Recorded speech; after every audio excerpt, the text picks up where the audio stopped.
ધાંગધ્રાના બેચડા ગામના રહીશ દ્વારા જૂના ચલણી સિક્કાનો સંગ્રહ કરવામાં આવ્યો। ભારતીય અને વિદેશી ચલણી સિક્કા સહિત 500થી વધુ ચલણી સિક્કાઓનો કરાયો સંગ્રહ।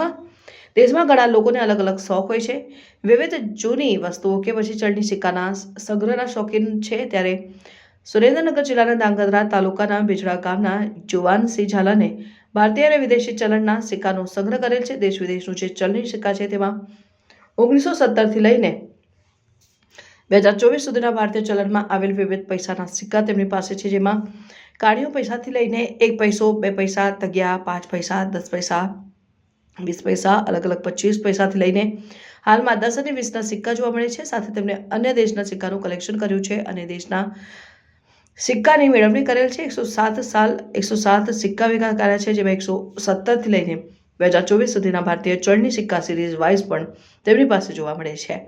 પહેલા જમાનાના જે ચલણી સિક્કા હતા તેમજ હાલમાં જે ચાલી રહ્યા છે અને અન્ય દેશોની ચલણી સિક્કા આ જુવાનસિંહ પાસે જોવા મળે છે અને તેમને આવા શોખ હોવાથી તે આવા સિક્કાનો સંગ્રહ કરે છે। આવા સિક્કા લેવા માટે તેઓ ગુજરી બજાર અને મોટા શહેરમાં આવા સિક્કાઓના યોજાતા પ્રદર્શનમાં પણ જાય છે। ઉલ્લેખનીય છે કે વિદેશોમાં આવા સિક્કાઓની ઘણી માંગ રહેશે। લંડનનું એક્ઝિબિશન બહુ મોટું છે, અમેરિકામાં પણ મોટું એક્ઝિબિશન છે અને વિદેશમાં મોટા મ્યુઝિયમ પણ આવેલા છે। મારું નામ ઝાલા અંજલીબા દિગ્વિજયસિંહ છે। મારા દાદાનું નામ જુવાનસિંહ મનુભા ઝાલા।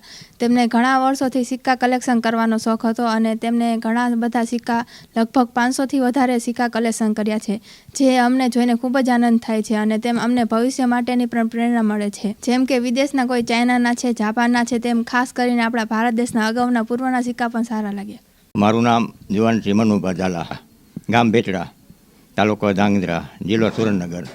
એટલે આ સિક્કાનું કલેક્શન મેં 25-30 વર્ષથી કર્યું છે। એમાં 107 સિક્કા એ દેશ વિદેશના છે, કોઈ પણ મેળવી શકે એવું નથી।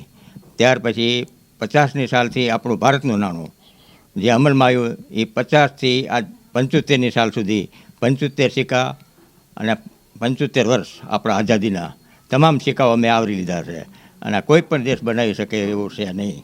અને બીજા નંબરની અંદર મારી પાસે 500થી 700 સિક્કાઓ છે, ઘણા જૂના છે। આ સિક્કાનું કલેક્શન મેં અમુક મોટા મેળા ભરાતા હોય, મોટી કથાઓ હાલતી હોય, કોઈ ગુજરી ભરાતી હોય, અહીંયા મળતા અને હજી પણ મળે છે। પણ મહત્ત્વની ચીજ સાલની અને સિક્કાની કલેક્શનની છે કે આ એક કલેક્શન એવું બહાર પાડવું કે કોઈ પણ વ્યક્તિ બનાવી ન શકે। સિક્કા ઘણા લોકો પાસે છે, સિક્કો બનાવવો બહુ મુશ્કેલ છે અને સિક્કાની સાલ, સિક્કો ભલે નાનો હોય એની કિંમત નથી, પણ મહત્ત્વ સાલનો છે। કેમ કે આ તો એક આપણા ભારતનું સંભાળણું કોઈ પણ દેશ, કોઈ પણ આપણા દેશની અંદર એકબીજા 5-6 સિક્કા છે એ સાલ વગરના છે, 2 સિક્કા આપણા છે અને 4 સિક્કા વિદેશના છે। એમાં સાલ આપી શકી નથી સરકાર કોઈ પણ, એટલે એનો પણ મેં એક સંગ્રહ કરેલો છે।